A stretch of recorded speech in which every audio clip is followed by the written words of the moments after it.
ভাইয়া, রুয়েট চুয়েট নাকি কুয়েট কোনটা ভালো? কোথায় টিউশন বেশি পাওয়া যায়? ট্রিপলি নাকি সিএসসি, মেকানিক্যাল নাকি সিভিল? এসব প্রশ্ন যদি তোমার মনে ঘুরপাক খায় তাহলে আজকের এই ভিডিওটা তোমার জন্য। এই এক ভিডিওতেই তুমি তোমার সকল প্রশ্নের উত্তর পেয়ে যাবা। তুমি আসি টিউশন। টিউশন অনেকের কাছে অনেক বড় ফ্যাক্টর। টিউশন কোথায় বেশি পাওয়া যায় এর আগে আমরা কিছু বিষয় নিয়ে আলোচনা করি। প্রথমে টিউশনের জন্য অনেক বড় একটা ফ্যাক্টর হচ্ছে ডিস্টেন্স। টিউশনে তুমি যদি একটা ভালো স্যালারি পাইতে চাও তাহলে তোমাকে অবশ্যই কিন্তু শহরে যাইতে হবে।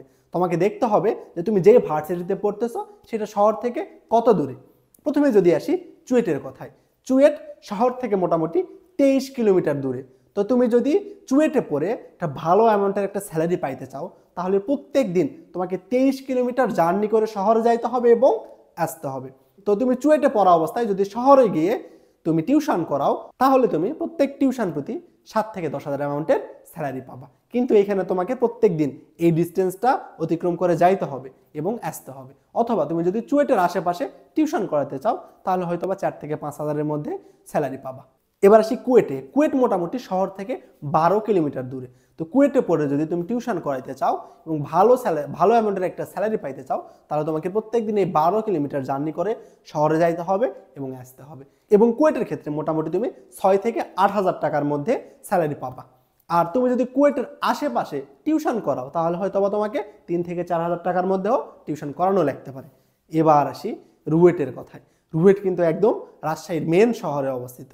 তো তুমি রুয়েটে থেকে যদি টিউশন করাতে চাও তাহলে তোমার এই জার্নিটা করতে হবে না। প্রত্যেকদিন এই ডিস্টেন্স জার্নি করা আমাদের শরীরের জন্য যেমন ক্লান্তিকর তেমনি আমাদের অনেক টাইমেরও প্রয়োজন হয় এবং অনেক টাইম কিলিংও। কেমন?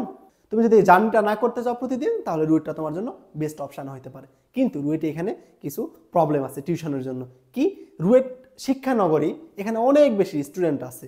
এখানে সেই হিসাবে টিউশনের স্যালারি অনেক বেশি হওয়ার কথা ছিল, কিন্তু এখানে তার উল্টাটা হয়। কিসের জন্য? রাজশাহীতে কিছু ফেমাস ভাই আছে, কেমন স্টুডেন্টরা ওই ফেমাস ভাইদের কাছে পড়ে অভ্যস্ত। এক একটা ভাই 2 থেকে 3,000 স্টুডেন্ট পড়ায়। তো সব স্টুডেন্টরা সাধারণত ভাইদের কাছেই গিয়ে পড়ে। এই জন্য খুবই কম সংখ্যক স্টুডেন্ট আছে যারা হোম টিউশনে অভ্যস্ত।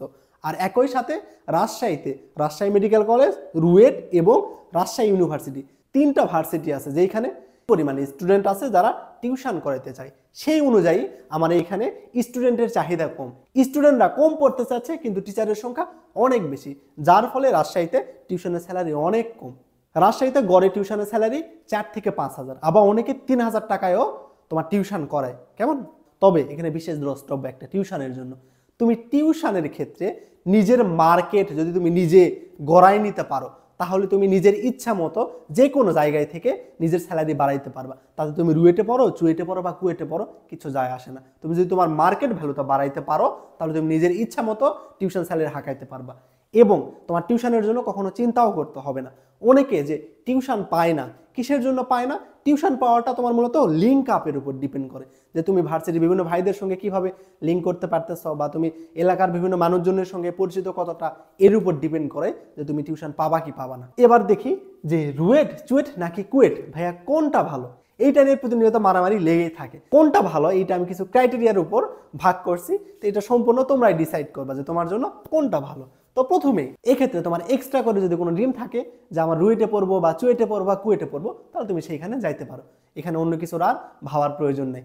দ্বিতীয়ত আসি সবচেয়ে যেটা গুরুত্বপূর্ণ বিষয়, তোমার বাসার কাছে কোন ইউনিভার্সিটিটা, কোন ইউনিভার্সিটি তোমার বাসার সবচেয়ে কাছে। মনে করো আমার বাসা বগুড়া, আমার রাজশাহী থেকে বগুড়া যাইতে মাত্র 2 থেকে 2.5 ঘন্টা সময় লাগে, কিন্তু আমি যদি চুয়েটে পড়তাম চট্টগ্রাম থেকে আমার বগুড়া আসতে মোটামুটি 12 থেকে 13 ঘন্টা সময় লাগতো।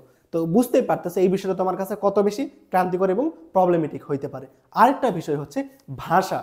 তুমি যে এলাকায় আসো সেই এলাকার সাথে তোমার যদি ভাষা না মিলে তাহলে তোমার প্রতি পদে পদে ঠকতে হবে। কিভাবে? মনে করো তোমার এলাকায় যখন বহিরাগত এলাকার কোনো মানুষ আসে বা অন্য এলাকা থেকে মানুষ আসে তখন তোমার এলাকার মানুষজন তাদেরকে কিভাবে ট্রিট করে সেম ভাবে তোমাকেও ট্রিট করা হবে। তুমি প্রত্যেকটা পদে পদে ভার্সিটি 4 বছর ঠকে যাবা। ঠিক আছে? তুমি যদি তোমার বাসার কাছের ভার্সিটিতে পড়ো তাহলে তুমি তোমার বাসায় থাকার মতো একটা ভাইব পাবা, এটা অনেক বেশি গুরুত্বপূর্ণ। কেমন? তো তোমার বাসার কাছে যে ভার্সিটি সেটাকে মনে হয় যে আমার মেন প্রায়োরিটি রাখা উচিত। এবার আসি যে কালচার। যেহেতু রুয়েট চুয়েট এবং কুয়েট 3 শহরে কালচার তিন রকমের। তো তুমি কোন কালচারে থাকতে অভ্যস্ত সেইটা অনুযায়ী তুমি ভার্সিটি চুজ করতে পারো। যেমন আমি যদি রাজশাহীর কথা বলি, তো রাজশাহী অনেক বেশি কনজারভেটিভ। রাজশাহীতে তুমি শহরের যে ফিলটা চাও সেই ফিলটা পাবা না, যেটা তুমি কুয়েট বা চুয়েটে পাবা।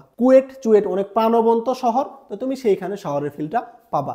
এইখানে সবচেয়ে গুরুত্বপূর্ণ যে বিষয়টা, তুমি যেই ধরনের লাইফস্টাইলে অভ্যস্ত সেই ধরনের লাইফস্টাইল তুমি যেই শহরে পাবা না, সেই শহরকে তোমার কোনোদিনই ভালো লাগবে না। এই জন্য যারা ঢাকায় থেকে অভ্যস্ত বা ঢাকাগামী স্টুডেন্ট, তারা যখন রাজশাহীতে আসে তাদের রাজশাহী ভালো লাগে না, কারণ ঢাকার লাইফস্টাইলের সাথে রাজশাহী লাইফস্টাইলে কোনোই তুমি মিল পাবা না।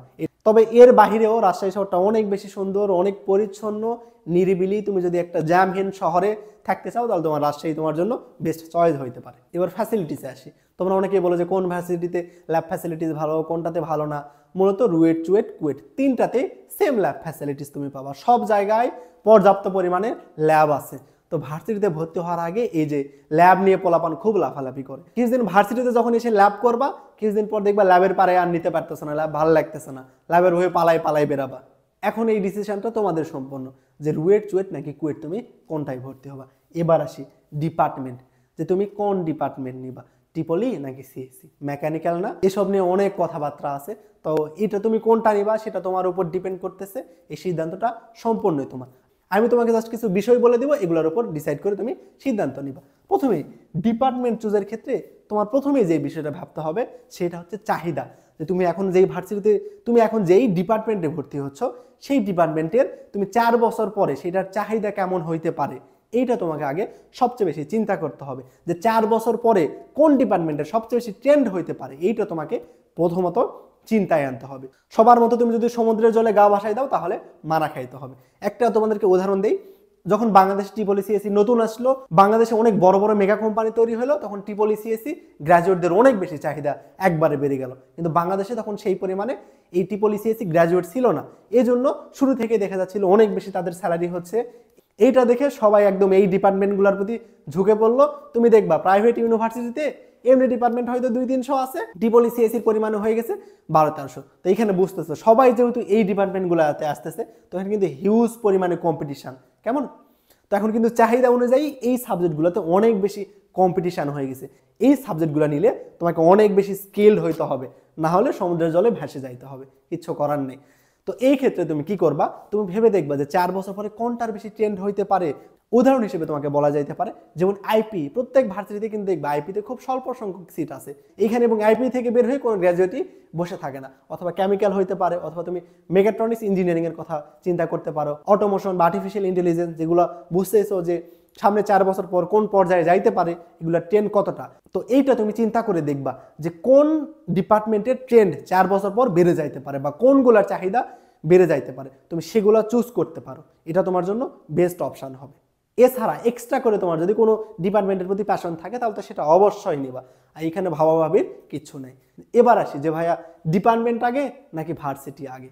অবশ্যই যে তোমরা তোমার পছন্দের ডিপার্টমেন্টকে আগে রাখবা। তুমি যেই ভার্সিটিতে তোমার পছন্দের ডিপার্টমেন্ট পাবা সেইখানেই ভর্তি হয়ে যাবা। আশা করি তোমাদের সব কনফিউশন দূর করতে পারছি। এখন তোমাদের সিদ্ধান্ত তোমাদের উপর, তুমি কোন ডিপার্টমেন্টে যাবা, কোন ভার্সিটিতে ভর্তি হইতে পারবা।